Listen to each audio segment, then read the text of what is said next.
6টা দোয়া এবং জিকির আছে, যেই দোয়া জিকিরগুলো কোরআন হাদিসে বর্ণিত সকল দোয়া জিকিরের খোলাসা, সারমর্ম এবং নির্যাস। এই 6টাকেও যদি কোনো মুসলমান নিয়মিত আঁকড়ে ধরে, তাহলে কোরআন এবং হাদিসের যত দোয়া এবং জিকির আছে কেমন যেন তার নির্যাসটা নিয়মিত সে আমল করলো। বলবো সেগুলা? এই 6টা দোয়া এবং জিকিরের মধ্যে সর্বপ্রথম হলো নবী করিম সাল্লাল্লাহু আলাইহি সাল্লামের প্রতি দুরূদ প্রেরণ করা। নবীজি সাল্লাল্লাহু আলাইহি সাল্লামের প্রতি দুরূদ প্রেরণ করার আমল এরকম আমল, আপনি যদি সারা দিনে শুধুমাত্র নবীজির প্রতি দুরূদ প্রেরণ করার আমলটাই জিকির হিসাবে সবচেয়ে বেশি করেন, দোয়া হিসাবে যদি এটাই আপনি সারাদিন করতে থাকেন, তো আপনার জন্য যথেষ্ট হবে। আল্লাহর কাছে আর কিছু না চাইলেও চলবে, আর কিছু না চাইলেও চলবে। দুরূদ মানে হলো নবীজির জন্য দোয়া করা। ভাই, আল্লাহ তার হাবিবকে রহম করবেন, আপনার আমার দোয়ার দিকে আল্লাহর তাকানোর কোনো ঠেকা আছে? নবীজি কি আমাদের দোয়ার কোনো মুখাপেক্ষী? কিন্তু আমরা তার জন্য দোয়া করলে ওই চান্সে আল্লাহ তাআলা আমাদের প্রতি অনুগ্রহ করবেন। একবার না, আপনি নবীজির প্রতি একবার রহমতের দোয়া করবেন, একবার দুরূদ পাঠ করবেন। মান সাল্লা আলাইয়া মাররাতান সাল্লাল্লাহু আলাইহি আশারা। নবীজি সাল্লাল্লাহু আলাইহি সাল্লাম বলেছেন, একবার আমার জন্য তোমরা দোয়া করলে, আমার প্রতি দুরূদ পাঠ করলে, আল্লাহ তাআলা তোমাদের জীবনে 10 বার 10 জায়গায় 10 টাইমস তোমাদের উপরে আল্লাহ তাআলা অনুগ্রহ করবেন। আপনি টেরও পাবেন না কত জায়গায় আল্লাহ অনুগ্রহ করেছেন। আল্লাহ বাঁচাই দিয়েছেন, একটুর জন্য শেষ হয়ে যান নাই। ওই যে দুরূদ পড়ছেন, আল্লাহ তাআলা রক্ষা করছে, আপনি খবরও নাই। আল্লাহ তাআলা আপনার প্রতি বিশাল একটা দান করছে, আপনি লক্ষ্যও করেন নাই। ওই যে দুরূদ পড়ছেন একবার, 10 বার রহমত হবে। এভাবে যত দুরূদ পড়বে সে তত রহমত এবং অনুগ্রহ পাবে। এক সাহাবী বলেছেন, ইয়া রাসূলুল্লাহ, আমি আমার দোয়ার কত অংশ আপনার জন্য রিজার্ভ রাখবো? আমি তো আল্লাহর কাছে অনেক কিছু চাইবো, অনেক কিছু নিবেদন করব, আপনার জন্য যেন আল্লাহ রহমত নাজিল করে, এটাই হলো দুরূদ। এই দুরূদটা আমি কি পরিমাণ রাখবো? 4 ভাগের 1 ভাগ, 3 ভাগের 1 ভাগ, অর্ধেক? এরপরে সাহাবী বলছেন, আসলে যদি সবগুলোই করি, উনি এক একটা পার্সেন্টেজ বলছেন, আর নবী করিম সাল্লাল্লাহু আলাইহি সাল্লাম বলছেন যে, তাকে বুঝাচ্ছেন যে আরো বেশি করতে পারলে ভালো হয়। তো সাহাবী বাড়াইতে বাড়াইতে শেষ পর্যন্ত বলেন যে, আমার দোয়া যদি সবগুলো আপনার জন্য করি, আমি যদি আর কোনো দোয়া না করি, শুধু আপনার জন্যই দোয়া করি, নবী করিম সাল্লাল্লাহু আলাইহি সাল্লাম তাকে সুসংবাদ দিলেন যে, তাহলে তোমার আর কোনো সমস্যা থাকবে না, সব সমস্যা দূর হয়ে যাবে, তোমার কোনো পেরেশানি থাকবে না। ভাইরা আমার, দুরূদের আমল এমন একটা আমল যে আপনার জীবনে কোনো বিপদ, কোনো মুসিবত, কোনো পেরেশানি, কোনো সমস্যা দেখা দিয়েছে, আপনি যদি দুরূদ পড়তে থাকেন, কোনো কিছু মনে আসছে না, অনেক সময় ছাত্র জিজ্ঞেস করে, ভাই পরীক্ষার হলে পড়া ভুলে গেছি, কি করব? আমি দুরূদ পড়া শুরু করেন। আরবদেরকে দেখা যায় কোনো কিছু ভুলে গেলে তারা বলে আল্লাহুম্মা সাল্লি আলা মুহাম্মদ, আল্লাহুম্মা সাল্লি আলা মুহাম্মদ, এটা শুরু করে তারা। কারণ নবী করিম সাল্লাল্লাহু আলাইহি সাল্লাম এর হাদিস থেকে স্পষ্টভাবে, একটি নয় বহু হাদিস থেকে প্রমাণিত, যে ব্যক্তি দুরূদটা নিয়মিত পাঠ করবে, সালাত আলা নবীটাকে যে ব্যক্তি আঁকড়ে ধরবে, সব সময় তার মুখ থেকে সালাত সালাত সালাম চলতে থাকে, এই ব্যক্তির সকল গুনাহ আল্লাহ মাফ করে দিবেন, সকল পেরেশানি আল্লাহ তাআলা মুক্ত করে দিবেন। ভাইরা আমার, দুরূদের আমলটা এত গুরুত্বপূর্ণ আমল, এটা আমরা করি এখন। অনেকে আছেন যে আনুষ্ঠানিকতা যখন থাকে দুরূদের, মিলাদের, তখন একটু সালাত আলা নবী যেভাবে করেন। আর বাকি অনেকে আছেন যেগুলো করারও কোনো খোঁজ খবর নাই। দুরূদ বেশি বেশি করে পাঠ করবো তো ইনশাআল্লাহ। সবচেয়ে শ্রেষ্ঠ দুরূদ, সবচেয়ে উত্তম দুরূদ হলো দুরূদ ইব্রাহিম, যেটা নামাজে পড়েন। আর সবচেয়ে সংক্ষিপ্ত দুরূদ হলো সাল্লাল্লাহু আলাইহি ওয়াসাল্লাম। এছাড়া নবীজির প্রতি দোয়ামূলক যে কোনো দুরূদই আল্লাহর কাছে গ্রহণযোগ্য হতে পারে, যদি দুরূদের অর্থের মধ্যে, কথামালার মধ্যে খারাপ কিছু না থাকে। দুরূদের নামে অনেকগুলো দুরূদ প্রচলিত আছে বিভিন্ন বই পুস্তকে, অমুক দুরূদ পড়লে অমুক এত নেকি হয়, বা অমুক দুরূদ পড়লে এতবার পড়লে ওই বিপদ দূর হয়। এগুলো কোনো হাদিস নির্দেশিত না, এগুলো হয়তো কারো তাজরিবা, অভিজ্ঞতা নির্ভর। কিন্তু হাদিস নির্দেশিত দুরূদ হলো দুরূদ ইব্রাহিম, আর সবচেয়ে সংক্ষিপ্ত দুরূদ হলো সাল্লাল্লাহু আলাইহি সাল্লাম। অর্থের ভিতরে যদি খারাপ কিছু, শিরকের কিছু না থাকে, নবীকে আবার আল্লাহর পর্যায়ে পৌঁছানোর মতো গুমরাহি যদি না থাকে দুরূদের অর্থের মধ্যে, তাহলে যে কোনো দুরূদই আপনি আল্লাহর কাছে পেশ করতে পারেন। তাহলে 6টা দোয়া হলো কোরআন হাদিসের শত শত সহস্র দোয়ার নির্যাস এবং খোলাসা। তার 1 নম্বর হলো দুরূদের আমল। করবো না বেশি বেশি ইনশাআল্লাহ? আমার জীবনে বহুবার এমন হয়েছে, বহুবার এমন এমন বিপদ যে দেয়ালে পিঠ ঠেকে গেছে, এখান থেকে উদ্ধারের কোনো পথ আর চোখের সামনে দেখা যাচ্ছে না। আমি এই আমলটি, এর পাশাপাশি ইস্তেগফারের আমল যেটা দ্বিতীয় নম্বরে বলবো আমি, এই দুটি আমল কন্টিনিউয়াসলি করে গেছে, হরদম প্রতি নিঃশ্বাসে নিঃশ্বাসে, বাস টয়লেটের টাইম বাদে বাকি ফুল টাইম এটা দুরূদ এবং ইস্তেগফার অব্যাহত রাখছি। আল্লাহ তাআলা এমন ভাবে অলৌকিকভাবে উদ্ধার করেছেন যে আমার কল্পনায়ও আসে না যে এখান থেকে এভাবে হেল্প হতে পারে। ভাইরা আমার অভিজ্ঞতার 2 পয়সার কোনো মূল্য নাই। আমার অভিজ্ঞতা কি আসলো না আসলো এটাতে কিছু আসা যায় নাই। রহমতুল্লিল আলামিন আল্লাহর রাসূল আল্লাহর নবী ওয়াদা করেছেন যে আপনার পেরেশানি দূর হবেই হবে ইনশাআল্লাহ। অতএব দুরূদের আমল বেশি বেশি করব না ইনশাআল্লাহ। নাম্বার 2, ইস্তেগফার। ইস্তেগফার ইস্তেগফার এটাও বেশি বেশি করতে হবে, দুরূদও বেশি বেশি করতে হবে। দুরূদের ব্যাপারে নবী করিম সাল্লাল্লাহু আলাইহি সাল্লাম এক হাদিসে বলেছেন, আকসিরু আলাইয়া মিনাস সালাতি মিন ইয়াউমিল জুমআতি ওয়া লাইলাতিল জুমআহ। জুমার রাতে আর জুমার দিনে, অর্থাৎ বৃহস্পতিবার দিবাগত রাত আর জুমার দিন শুক্রবার, এই সময়গুলোতে তোমরা আমার প্রতি বেশি বেশি দুরূদ পাঠ করো। এই যে নবীজি বলছেন বেশি বেশি পাঠ করো, তাহলে দুরূদটা বেশি বেশি পাঠ করতে হবে। ঠিক একইভাবে 2 নম্বর যেটা, দ্বিতীয় আমল যেটা ইস্তেগফার, এটাও বেশি বেশি করতে হবে। কারণ ইস্তেগফার সম্পর্কে কোন কোন হাদিসের ভাষ্যের মধ্যে মান লাজিমাল ইস্তেগফার ভাষ্য এসেছে, অর্থাৎ যে ব্যক্তি ইস্তেগফারকে আঁকড়ে ধরবে, এটাকে কন্টিনিউয়াসলি করবে, ইস্তেগফার কখনো ছাড়বে না, সবসময় তার মধ্যে ইস্তেগফার অব্যাহত থাকবে, ওই ব্যক্তিকে আল্লাহ রাব্বুল আলামিন বিভিন্ন পেরেশানি থেকে সারপ্রাইজড হওয়ার মতো এমন এমন পথ বের করে দিবে যে সে চিন্তাও করে নাই। তার পেরেশানি থেকে মুক্তির পথ আল্লাহ তাআলা দেখায় দিবেন। ইস্তেগফার কিভাবে করবেন ভাই? ইস্তেগফার এমন একটা আমল, এটা ছাড়া তো আমাদের উপায় নাই ভাই। ইস্তেগফার আমাদের দুনিয়ার পেরেশানি দূর করবে, আখিরাতের পেরেশানি দূর করবে। দুনিয়ার পেরেশানি আমাদের বিপদ আপদ মুসিবত, এগুলো রিজিকের অনটন অভাব এগুলা, আর আখিরাতের পেরেশানি হলো আমাদের পাপ গুনাহ এগুলা। কোরআনে কারিমে আল্লাহ রাব্বুল আলামিন সূরা নূহের মধ্যে আল্লাহ নবী নূহ আলাইহিস সালাম তার সম্পর্কে বলছেন, ফাকুলতুস্তাগফিরু রাব্বাকুম ইন্নাহু কানা গাফফারা ইউরসিলিস সামাআ আলাইকুম মিদরারা ওয়া ইউমদিদুকুম বিআমওয়ালিন ওয়া বানিন ওয়া ইয়াজআল লাকুম জান্নাতিন ওয়া ইয়াজআল লাকুম আনহারা। তিনি বলেন, আমি বলেছি আমার জাতিকে তোমরা ইস্তেগফার কাছে ইস্তেগফারটা করতে থাকো। রুটি রুজি নাই, চাকরি নাই, ইনকাম নাই, ব্যবসা খারাপ যাচ্ছে, পেরেশানি হচ্ছে, ইস্তেগফার ধরো, কি হবে? ইন্নাহু কানা গাফফারা। যদি ইস্তেগফার করো, 1 নম্বর লাভ হলো আল্লাহ মাফ করে দিবেন গুনাহ। ইউরসিলিস সামাআ আলাইকুম মিদরারা, যাতে ফসল ভালো হয়, রিজিক ভালো হয়, সেই ব্যবস্থা আল্লাহ করবেন। ওয়া ইউমদিদুকুম বিআমওয়ালিন ওয়া বানিন, ছেলে মেয়ে হয় না অথবা ভালো ছেলে মেয়ে নাই, আল্লাহ তাআলা নেক সন্তান দিয়ে তোমাকে শক্তিশালী করবেন, সম্পদ দিয়ে শক্তিশালী করবেন। ওয়া ইয়াজআল লাকুম জান্নাতিন ওয়া ইয়াজআল লাকুম আনহারা, আল্লাহ তাআলা প্রসবন দিবেন, ফসল দিবেন, বরকত দিবেন রুজিতে। কিসের মাধ্যমে? ইস্তেগফার। কিসের মাধ্যমে ভাই? ইস্তেগফার। আহা, ইস্তেগফারের আমল আমাদের দেশে মানুষ আমরা জানি না ভাই। এটাও আরবদেরকে আমি দেখেছি সারাক্ষণ তারা অবসর সময়গুলোতে ইস্তেগফার করতে থাকে, আস্তাগফিরুল্লাহ ওয়া আতুবু ইলাইহি, আস্তাগফিরুল্লাহ আস্তাগফিরুল্লাহ। মানে কি?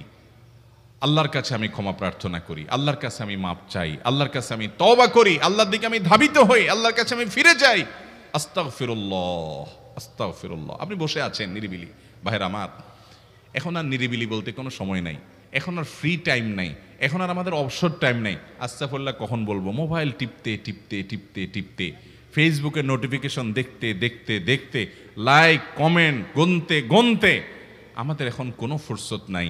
বাহিরে তো নাই, টয়লেটে গেলেও তখন আমাদের ব্যস্ততা মোবাইল নিয়ে, ফেসবুক নিয়ে, ঘুমাইতে গেলেও আমাদের ব্যস্ততা। ও ভাই আমার, অথচ আমার হায়াত শেষ হয়ে যাচ্ছে, আমল নামার শূন্য খালি, ফেসবুক টিপাটিপিতে পরিপূর্ণ। আল্লাহর কাছে কি নিয়ে যাবেন? ইস্তেগফার করবেন তো ইনশাআল্লাহ? অবসর সময় ইস্তেগফার করবেন তো ইনশাআল্লাহ? নিরিবিলি আছেন, একাকী আছেন, ইস্তেগফার চালায় দেন। 10 সেকেন্ড টাইম পাইছেন, ইস্তেগফার শুরু করে দেন। ডাক্তারের কাছে গেছেন, ওয়েটিং এ আছেন, বসে আছেন, ইস্তেগফার করতে থাকেন। সিরিয়াল আছেন কোনো কাজের, ইস্তেগফার করতে থাকেন।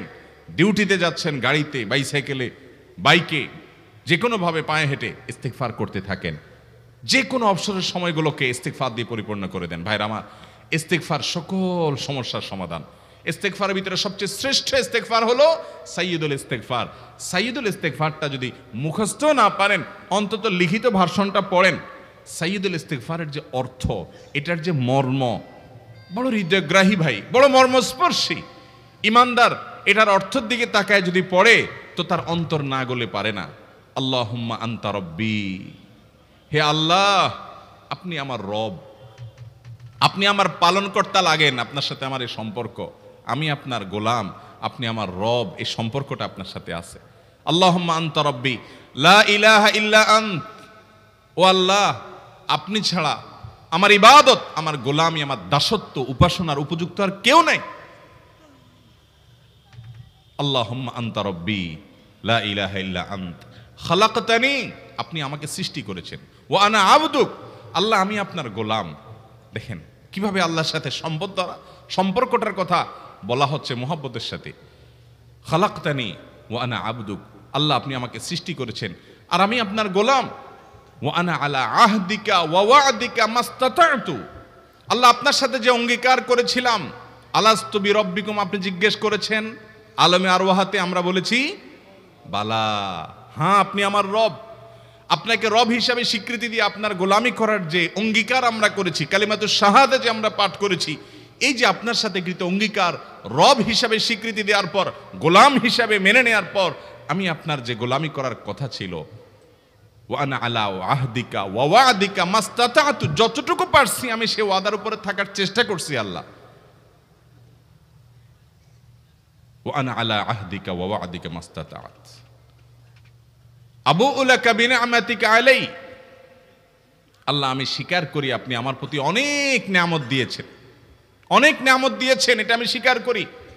ওয়া আবুউ লাকা বিযামবি, আর আমি এও স্বীকার করি যে আল্লাহ অনেক অপরাধ, অনেক পাপ আমার দ্বারা হয়ে গেছে। ফাগফিরলি, অতএব আপনি আমাকে মাফ করে দেন। ফাইন্নাহু লা ইয়াগফিরুয যুনুবা ইল্লা আনতা, কারণ আপনি ছাড়া আর কেউ গুনাহ ক্ষমা করতে পারবে। ভাইরা আমার, অর্থের দিকে লক্ষ্য করে করে, মর্মটা বুঝে বুঝে একটু সাইয়্যিদুল ইস্তিগফার পড়েন। লেখা দেখে দেখে পড়েন, ইউটিউব থেকে দেখে দেখে পড়েন, কিন্তু পড়েন। আল্লাহুম্মা আনতা রাব্বি লা ইলাহা ইল্লা আন্ত খালাকতানি ওয়া আনা আবদুক ওয়া আনা আলা আহদিকা ওয়া ওয়া'দিকা মাস্তাতা'তু আউযু বিকা মিন শাররি আবুউ লাকা বিনি'মাতিকা আলাইয়া ওয়া আবুউ লাকা বিযামবি ফাগফিরলি ফাইন্নাহু লা ইয়াগফিরুয যুনুবা ইল্লা আনতা। এটা হলো বড় ইস্তিগফার। এত বড় ইস্তিগফার পড়তে পারেন না, কোনো পেরেশানি নাই, কোনো অসুবিধা নাই। সবচেয়ে ছোট ইস্তিগফার হলো আস্তাগফিরুল্লাহ আস্তাগফিরুল্লাহ আস্তাগফিরুল্লাহ। আল্লাহ আপনার কাছে ক্ষমা চাই, কত ভুল হয়ে যায়, কত অন্যায় হয়ে যায়। ভাইরা আমার, এটা হলো রিমুভার। ভুল করে কিছু লিখছেন, রিমুভ করে ফেলছেন, শেষ হয়ে গেছে। আপনি ঘন ঘন ইস্তিগফার পড়তে থাকেন, অগণিত ভুল হয়, অগণিত ত্রুটি হয়, বারবার ইস্তিগফার এগুলোকে সবগুলোকে শেষ করে দেয়। ভাইরা আমার, নিরাপত্তা এনে দেয়। আল্লাহ কোরআনে কারিমে বলেছেন যে আপনার রব আপনার কওমের প্রতি আযাব নাজিল করবেন না যদি আপনি থাকেন, আর যদি তারা ইস্তিগফারে রত রাখে তাহলে গণ আযাব আল্লাহর পক্ষ থেকে আসবে। অতএব ভাইরা আমার, ইস্তিগফার বেশি বেশি করতে হবে। 6টা আমল, 6টা জিকির, দোয়া হলো শত শত হাজার দোয়া এবং জিকিরের সান্নিধ্যাসের। দ্বিতীয়টা হলো ইস্তিগফার। চেষ্টা করবো না ইনশাআল্লাহ ইস্তিগফার করার, চলতে ফিরতে আস্তাগফিরুল্লাহ ওয়া আতুবু ইলাইহি, অথবা শুধু আস্তাগফিরুল্লাহ। আরেকটা ইস্তিগফার হাদিসে বর্ণিত, আস্তাগফিরুল্লাহাল্লাযী লা ইলাহা ইল্লা হুয়াল হাইয়ুল কাইয়্যুম ওয়া আতুবু ইলাইহি ওয়া লা হাওলা ওয়া লা কুওয়াতা ইল্লা বিল্লাহ। এটাও ইস্তিগফার। তাহলে একটা বড় ইস্তিগফার, একটা মিডিয়াম, একটা ছোট, যার যেটা সুবিধা হয় এটা পড়েন। বড়টা হলো সাইয়্যিদুল ইস্তিগফার, সবচেয়ে শ্রেষ্ঠ ইস্তিগফার যেটা হাদিসে বর্ণিত হয়েছে। সাইয়্যিদুল ইস্তিগফার নবীজি সকাল সন্ধ্যা পাঠ করতেন, বিভিন্ন সময় পাঠ করতেন, রাতে পাঠ করার কথা বলতেন। সাইয়্যিদুল ইস্তিগফার পাঠ করলে আল্লাহ রাব্বুল আলামিন ওই দিনে, ওই রাতে, ওই ব্যক্তি মারা গেলে তার সব গুনাহ খাতা মাফ করে তাকে জান্নাত দিবেন ইনশাআল্লাহ। অতএব ভাইরা আমার, সাইয়্যিদুল ইস্তিগফার সবচেয়ে বড়, আস্তাগফিরুল্লাহাল্লাযী লা ইলাহা ইল্লা হুয়াল হাইয়ুল কাইয়্যুম ওয়া আতুবু ইলাইহি ওয়া লা হাওলা ওয়া লা কুওয়াতা ইল্লা বিল্লাহ। এটা হলো মাঝারি ধরনের। আর সবচেয়ে ছোট ইস্তিগফার হলো আস্তাগফিরুল্লাহ ওয়া আতুবু ইলাইহি। তাহলে 6 আমলের কয়টা গেল? 2টা। প্রথমটা হলো দুরুদ আর দ্বিতীয়টা হলো ইস্তিগফার। নাম্বার 3, এটা আমাদের বেশিরভাগ মানুষ জীবনে হয়তো শুনেনও নাই, অনেকে হয়তো শুনছেন, আমল করা হয় না। খুব সীমিত সংখ্যক আল্লাহর বান্দার আমলের তৌফিক হয়। সেটা হলো ইয়া যাল জালালি ওয়াল ইকরাম।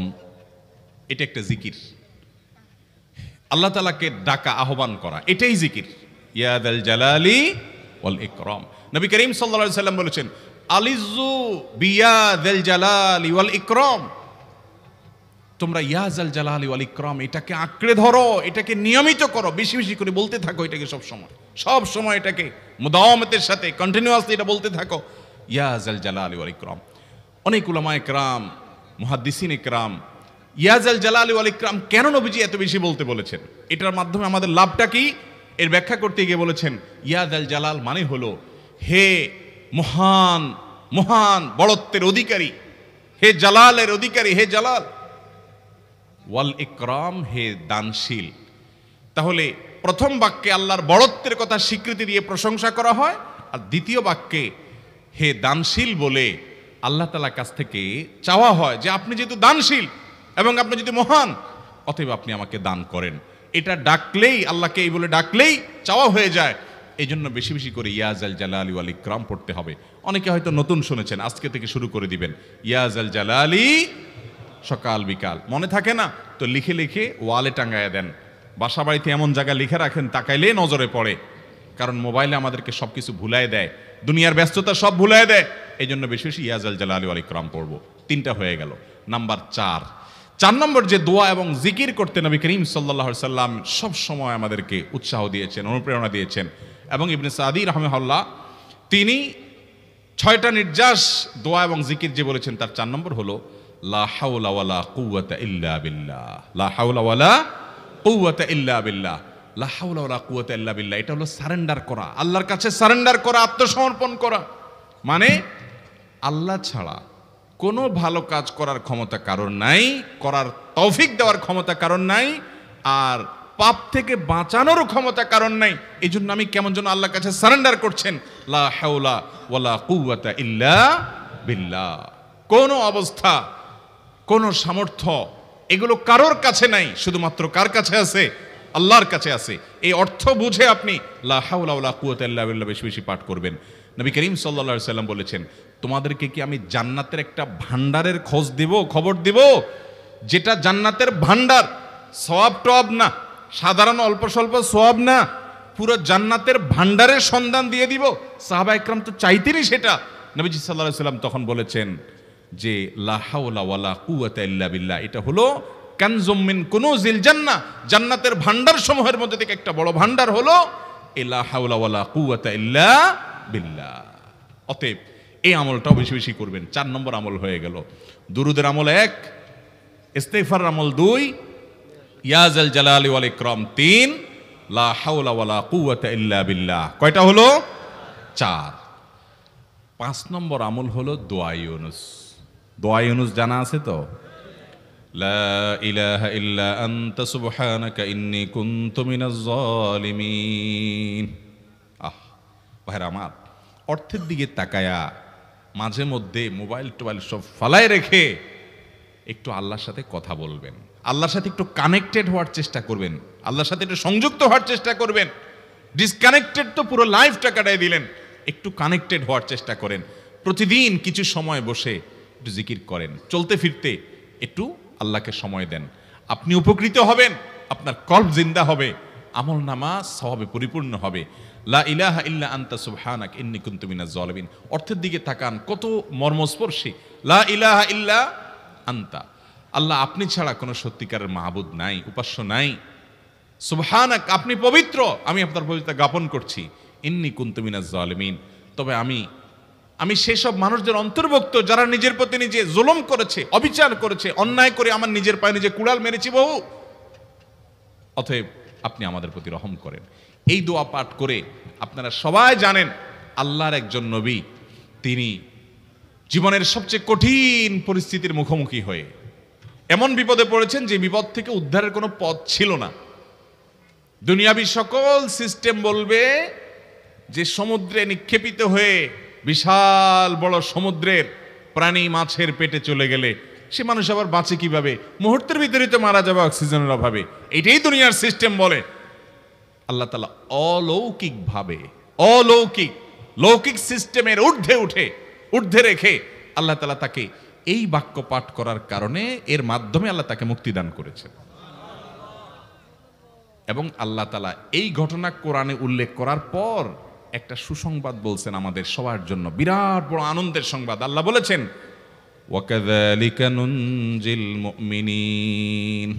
এই বাক্য পাঠ করার পর ইউনূস আলাইহিস সালামকে শুধু রক্ষা করেছেন আল্লাহ, তাই নয়, আল্লাহ বলেছেন একইভাবে তাকে যেরকম রক্ষা করেছি, এই বাক্য যদি কেউ পড়ার মতো পড়ে, হক আদায় করে পড়ে, মনের গভীর থেকে পড়ে, মর্ম উপলব্ধি করে পড়ে, নিয়মিত পড়ে, ওয়াকাযালিকা নুনজিল মুমিনিন, ঈমানদারদেরকে আমি রক্ষা করে দেব এভাবে। আরো শুনবেন, আমাদের প্রিয় নবী সাল্লাল্লাহু আলাইহি সাল্লাম বলেছেন, তোমরা আমার ভাই ইউনূস ইবনে মাত্তা যে দোয়া করেছে, ওই দোয়াটাকে তোমরা আঁকড়ে ধরবা, যে কোনো বিপদে আপদে মুসিবতে আল্লাহর কাছে চাইবা। ভাইরা আমার, আমরা বিপদ আপদে পড়লে হুজুরদের কাছে চলে যায় দোয়ার জন্য। অনেকে মাজারে চলে যায়, সেখানে মানত করে, টাকা পয়সা দেয় বিপদ উদ্ধার করার জন্য।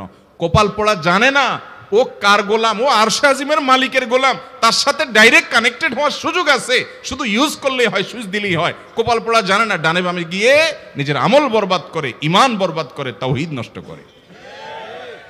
ভাইরা আমার, তাহলে যে কোনো সমস্যা ফিল করি অথবা স্বাভাবিক অবস্থাতে দোয়া ইউনূস পাঠ করব, লা ইলাহা ইল্লা আনতা সুবহানাকা ইন্নী কুনতু মিনাজ জালিমিন। ভাইরা আমার, দুনিয়ার মানুষের কাছে আপনি অপরাধী এটা বললে খারাপ লাগে। আপনি একটা অফিসে চাকরি করেন, দুর্নীতি করে চুরি করে ধরা পড়ছেন, বসের কাছে যায় মাপ চাইছেন, স্যার ভুল হয়ে গেছে, আর কখনো করব না, লোভে পড়ে করে ফেলছি, বিপদে পড়ছিলাম, টাকা টানছিল স্যার, আর কোনোদিন করব না, মাফ করে দেন স্যার, চাকরিটা রাখেন স্যার। আপনি মাপ চাইলেন, লজ্জিত হলেন, চোখের পানি ফেললেন, পাও ধরে মাপ চাইলেন, ছোট হলেন। এই ছোট হওয়ার পরে আপনার চাকরি যদি টিকেও যায়, বস যদি আপনাকে মাফ করেও দেন, তারপরেও কি আপনার কাছে ভালো লাগবে? না এত বড় একটা অঘটন ঘটলো, ছোট হলেন, সবার সামনে লজ্জিত হলেন, অনুতপ্ত হলেন, ধরা পড়লেন, মাপ চাইতে হলো, এজন্য আপনার খারাপ লাগবে না? কিরকম খারাপ লাগবে? এত খারাপ লাগে অনেকে সহ্য করতে পারে না, গুনাহের দিকে চলে যায়, আত্মহত্যা পর্যন্ত করে ফেলে, এই বেইজ্জতি সহ্য করতে পারে না। ঠিক না ভাই? ঠিক। মানুষের কাছে মাপ চাইলে, মানুষের কাছে ছোট হলে মানুষের কষ্ট হয়। অদ্ভুত। আরশে আজিমের মালিকের কাছে সেজদায় পড়ে চোখের পানি ফেলে যদি স্বীকার করেন, ও মালিক, নামাজ পড়ি নাই, বড় জুলুম করেছি, কাবিরা গুনাহ করেছি, ও মালিক, হারাম জিনিস দেখে ফেলেছি, খারাপ জিনিস শুনে ফেলেছি, পাপ করেছি, অপরাধ করেছি মালিক, জাহান্নামের যে বিবরণ হাদিসে আসছে, এটা সহ্য করার ক্ষমতা আমার নাই, আপনি আমাকে মাফ করে দেন। এইভাবে যদি আল্লাহর কাছে একটু চোখের পানি ফেলে দোয়া করেন, একটু দোয়া করে দেখেন, আল্লাহর শপথ করে বলছি, আপনার জীবনে সবচেয়ে আনন্দের মুহূর্ত হবে তখন, যেদিন এরকম দোয়া করতে পেরেছেন, চোখের পানি ফেলতে পেরেছেন।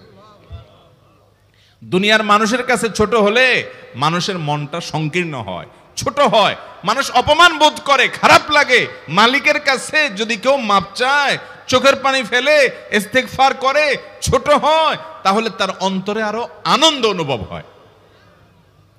সালহাতু সঙ্গে বুদি দিল খরাশ, আজমোদে এক জামানা খাকে বাস। পাথর হয়ে বহুকাল ছিলে ভাই, কিছু কালের জন্য একটু মাটি হও, আসো, একটু মাটি হয়ে দেখো। পাথর হয়ে তুমি যতটা আনন্দিত হয়েছো, পুলকিত হয়েছো, পরিতৃপ্ত হয়েছো, আরশে আজিমের মালিকের শপথ করে বলছি, আল্লাহর কাছে মাটি হয়ে, ছোট হয়ে, তুচ্ছ হয়ে, অপমানিত হয়ে, ক্ষমা চেয়ে, ইস্তেগফার করে তুমি যখন লা ইলাহা ইল্লা আনতা সুবহানাকা ইন্নী কুনতু মিনাজ জালিমিন, নিজে পাপ করেছো এটা স্বীকার যখন করবে, তখন আল্লাহ তাআলা শুধু মাফ করবেন না, তোমাকে ঈমানের স্বাদ দিবেন, তুমি সাথে সাথে অন্তরে সেটা অনুভব করবা। ভাইরা আমার, আল্লাহর দিকে ধাবিত হব তো ইনশাআল্লাহ? গুনাহের, পাপের, অপরাধের পথ ছেড়ে আসবো তো ইনশাআল্লাহ? লা ইলাহা ইল্লা আনতা সুবহানাকা ইন্নী কুনতু মিনাজ জালিমিন। কোরআন হাদিসের নির্যাসের 5 নম্বর আমল দোয়া ইউনুস। নবীজি সাল্লাল্লাহু আলাইহি সাল্লাম বলেছেন, আমার ভাই ইউনুস আলাইহিস সালাম তিনি আল্লাহর কাছে এটা পড়ে যেরকম বিপদ থেকে রক্ষা পেয়ে গেছেন, তোমরা আমার ভাই ইউনুস আলাইহিস সালামের দোয়াটা বেশি বেশি পড়বা, ওইটাকে তোমরা আঁকড়ে ধরবা, তোমাদেরকে আল্লাহ তাআলা উদ্ধার করবেন। আল্লাহ কোরআনে ওয়াদা করেছেন, ওয়া কাযালিকা নুনজিল মুমিনিন, এভাবে আমি ঈমানদারদেরকে রক্ষা করব।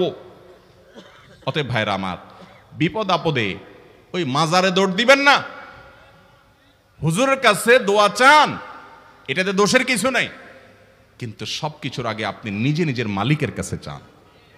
আমরা অনেকে দোয়া করি না, কেন করি না? আমরা মনে করি যাই রে, আমি এত গুনাহগার মানুষ, আমার দোয়া কবুল হবে, এই জন্য হুজুরের কাছেই শুধু যায়, যে হুজুর যদি কিছু বলে দেয়। আল্লাহর কাছে ডাইরেক্ট চাইলে যে পাওয়া যাবে, এটা অনেক মুসলমান বিশ্বাস করে না, ভালো করে জানে না। ভাইরা আমার, আল্লাহ কোরআনে বলেছেন, উদউনি আস্তাজিব লাকুম, তোমরা আমার কাছে দোয়া করো, আমি কবুল করব। ওয়াদা করেছেন আল্লাহ তাআলা। আমার রব কি ওয়াদার খেলাফ করে? আমাদের রব ওয়াদার খেলাফ করে? ইন্নাহু লা ইউখলিফুল মিআদ, তিনি ওয়াদার খেলাফ করেন না। তিনি বলেছেন তোমরা দোয়া করো, হালাল বক্ষণ থাকে, যদি হালাল উপার্জন যদি থাকে, শরীরে যদি হারাম যদি না থাকে, শর্ত আদায় করে দোয়া যদি করেন, দোয়া করে আবার হুলস্থুল যদি না করেন, তাড়াহুড়ো যদি না করেন, দোয়া করে আল্লাহর কাছে দরখাস্ত জমা দিয়ে দেন, দুরূদ পাঠ করেন, শর্ত আদায় করে দোয়া করেন, আপনি যত অপরাধী হন, যত গুনাহগার হন, যত পাপিষ্ঠ হন, আল্লাহ আপনার দোয়া কবুল করবে। আচ্ছা ভাই, আমরা যত খারাপ হই, আপনি নামাজ পড়েন না, আপনি ফিল্ম দেখেন, আপনি হারাম জিনিস দেখেন, আপনি অনেক খারাপ কাজ করেন, গালিগালাজ করেন, মানুষের হক মারেন, যত খারাপ আপনি হন, আপনি ইবলিসের চেয়ে বেশি খারাপ হতে পারবেন?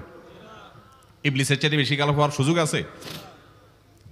খারাপের বাপ সে, তার মতো খারাপ তো আপনি চাইলেও হতে পারবেন না, ঠিক না ভাই? ঠিক। আচ্ছা, এই ইবলিস আল্লাহর কাছে দোয়া করছে কখন? এমন সময় যখন আল্লাহ তাকে নির্দেশ করছে সিজদা করো, আদমের সম্মানে। সেই নির্দেশ সে লঙ্ঘন করেছে, ডাইরেক্ট আল্লাহর সামনে সরাসরি লঙ্ঘন, সরাসরি বিদ্রোহ। আপনার সামনে আপনার ছেলে, আপনার কর্মচারী, আপনার কাজের লোক ডাইরেক্ট যদি একটা জিনিস বলে পারবো না, কি পরিমাণ মেজাজ আপনার গরম হবে চিন্তা করেন। অথচ আপনিও মানুষ, সেও মানুষ, আর আল্লাহ হলেন সৃষ্টিকর্তা, এ হলো সৃষ্টি। সে যুক্তি দেখায়, খালাক্তানি মিন নার ওয়া খালাক্তাহু মিন তিন, আমারে আগুন থেকে তৈরি করছেন, তারে মাটি থেকে তৈরি করছেন, আমি কেন তারে সিজদা করব? তর্ক যুক্তি হাজির করে আল্লাহর নির্দেশকে আল্লাহর সামনে লঙ্ঘন করেছে। কত ডেঞ্জারাস সিচুয়েশন বুঝেন, কি পরিমাণ রাগ আল্লাহ রাব্বুল আলামিনের হওয়ার কথা। তার তো গুণবাচক নাম শুধু রহমান রহিম না, তার গুণবাচক নাম আছে কি? কাহার, জব্বার। তো আল্লাহ রাব্বুল আলামিনের এই গুণবাচক নামও তো আছে। তিনি হচ্ছে প্রচন্ড রকমের কাহারের অধিকারী। তো আল্লাহর সামনে ডাইরেক্ট তার আদেশকে লঙ্ঘন করেছে, হঠকারিতা দেখিয়েছে, অহংকার করেছে, দম্ভ দেখিয়েছে, এত বড় বেয়াদবি করেছে। ওই টাইমে আল্লাহ তাআলা তো রাগ হওয়ার কথা। ওই রাগের সময়, ওই কঠিন সময় ইবলিস যখন আল্লাহ তাকে বললেন, যাও ফখরুজ মিনহা ফাইন্নাকা রাজিম, জান্নাত থেকে বের হও, তুমি বিতাড়িত, আল্লাহ রাগ হয়ে তাকে জান্নাত থেকে বের করে দিলেন। ভাইরা আমার, এই রকম সময় পর্যন্ত ইবলিস দোয়া করে বসছে। কি দোয়া করছে? রব্বি আনজিরনি ইলা ইয়াউমি ইউবআসুন, আল্লাহ আমাকে সুযোগ দেন, কিয়ামত পর্যন্ত হায়াতটা দেন আমারে, দোয়া করে বসছে। কিন্তু আল্লাহ তাআলা কি করছেন? আল্লাহ বলছেন, তো বড় সাহস তোর, বেটা মাত্র সিজদা করতে বলছেন, করলি না, কমবখত, আবার দোয়া করস? আল্লাহ সেটা বলেন নাই। আল্লাহ কি করছেন? ইন্নাকা মিনাল মুনজারিন, যাও তোমাকে সুযোগ দেয়া হলো। সুবহানাল্লাহ। ইবলিস যদি আল্লাহর রাগ হওয়ার মতো সময়ে, ক্রোধ হওয়ার মতো সময়ে আল্লাহর সামনে আল্লাহর সরাসরি অবাধ্য হয়ে আল্লাহ তাকে বের করে দিচ্ছেন বিতাড়িত শয়তানকে, ওই টাইমে যদি দোয়া করার পর ইবলিসের দোয়া কবুল হয়, ও মুসলমান, আপনি আল্লাহর গোলাম হিসেবে নিজেকে স্বীকার করেন, আপনি যত পাপিষ্ঠ হন না কেন, আপনার দোয়া কেন কবুল হবে না? আল্লাহর কাছে দোয়া করবো না ইনশাআল্লাহ? ইবলিসই আমাদেরকে বুঝায়, ফুসলায়, তুই কোন মুখে দোয়া করবি আল্লাহর কাছে? তোর নামাজের ঠিক নাই, তোর ইবাদতের ঠিক নাই, এত আকাম কুকাম করস ফেসবুকে, ইউটিউবে, তোর মতো 2 নম্বর একটা মানুষ, কোন মুখে আল্লাহর কাছে দোয়া করবি? থাক, দোয়া করিস না, আমি কেমনে এই মুখ নিয়ে দোয়া করবি? এটা যখন আপনার মনের ভিতরে আসে, তখন বুঝবেন যে মিস্টার ইবলিস অ্যাক্টিভ হয়ে গেছে আপনার শরীরে। কথা কি বুঝাতে পারছি? আল্লাহর কাছে দোয়া করবেন তো ইনশাআল্লাহ। এই 6টা দোয়া জিকিরের 5 নম্বর দোয়া ইউনুস, অর্থ সহকারে বুঝে বুঝে আল্লাহর কাছে চাইবেন এবং দোয়া করবেন। 6 নম্বর হলো সুবহানাল্লাহ, আলহামদুলিল্লাহ, লা ইলাহা ইল্লাল্লাহ, আল্লাহু আকবার। এই বাক্যগুলো দেখবেন ঘুরে ফিরে নবী করিম সাল্লাল্লাহু আলাইহি ওয়াসাল্লাম সারাদিন পড়তেন। 5 ওয়াক্ত নামাজের পরে 33 বার দেখবেন। আবার দেখবেন সকাল সন্ধ্যায় সুবহানাল্লাহি ওয়া বিহামদি 100 বার, সুবহানাল্লাহি ওয়াল হামদুলিল্লাহি আল্লাহু আকবার 100 বার। আবার এগুলো মাঝে মধ্যে 10 বার, রাতের শোয়ার সময় 33 বার। বিভিন্ন সময় দেখবেন ঘুরে ফিরে এই সুবহানাল্লাহ, আলহামদুলিল্লাহ, লা ইলাহা ইল্লাল্লাহ, আল্লাহু আকবার, এগুলো একটা মিজানের পাল্লাকে পরিপূর্ণ করে দেয়। কোনোটা আসমান এবং জমিনের মধ্যবর্তী জায়গায় সওয়াব দিয়ে পরিপূর্ণ করে দেয়। এত বেশি ফজিলতপূর্ণ জিকির। এই জন্য পুরো কোরআন হাদিসের দোয়া এবং জিকিরের নির্যাসের শেষ এবং 6 নম্বর হলো বেশি বেশি করে দিন রাত 24 ঘন্টা যখন সুযোগ পাবেন, যেখানে যেখানে হাদিসে যে সংখ্যা বলা আছে ওটাতে করবেনই, ওর বাইরেও বেশি বেশি করে সুবহানাল্লাহ, আলহামদুলিল্লাহ, লা ইলাহা ইল্লাল্লাহ, আল্লাহু আকবার বেশি বেশি করবো না ইনশাআল্লাহ। আবারও বলছি, পুরো কোরআন হাদিসের দোয়া এবং জিকিরের নির্যাস 6টির একটি হলো, এটি ইবনে সাঈদী রাহিমাহুল্লাহর গবেষণা, তার গবেষণার আলোকে তিনি এটা পেশ করেছেন। এটি আবার কোনো হাদিস থেকে নির্যাস বের করে দেওয়া হয়েছে সে নয়, এটা একজন মুফাসসিরের গবেষণা। তিনি বলেছেন কোরআন হাদিসে যত দোয়া বলা হয়েছে সবগুলার মর্ম কথা এর মধ্যে চলে আসে। তাছাড়া নবী সাল্লাল্লাহু আলাইহি সাল্লাম এবং কোরআনে এইগুলাকে বেশি বেশি করতে বলেছেন। আলিজ্জু, আকফিরু, মান লাজিমা, এই শব্দগুলো ব্যবহার করা হয়েছে। এই জন্য এগুলো বেশি বেশি করে করতে হবে। এই যে শেষেরটা নবী সাল্লাল্লাহু আলাইহি ওয়াসাল্লাম সবসময় বিভিন্ন জায়গায় করতেন। আবারও বলছি, নাম্বার 1 দুরুদ, নাম্বার 2 ইস্তিগফার, নাম্বার 3 ইয়া যাল জালালি ওয়াল ইকরাম, নাম্বার 4 লা হাওলা ওয়ালা কুওয়াতা ইল্লা বিল্লাহ, জান্নাতের ভান্ডার এটা, নাম্বার 5 লা ইলাহা ইল্লা আনতা সুবহানাকা ইন্নী কুনতু মিনাজ জালিমিন, বিপদ না আসলেও স্বাভাবিক অবস্থায় পড়বেন। নাম্বার 6 সুবহানাল্লাহি ওয়াল হামদুলিল্লাহি ওয়া লা ইলাহা ইল্লাল্লাহু আল্লাহু আকবার। নিয়মিত করব তো ইনশাআল্লাহ। আল্লাহ আমাকে আপনাকে আমাদের সবাইকে আমল করার তৌফিক দান করুন, সব সময় জিকিরের মধ্যে থাকার তৌফিক দান করুন। জাযাকুমুল্লাহু খায়রা ওয়া আখিরু দাওয়ানা আলহামদুলিল্লাহি রাব্বিল আলামিন।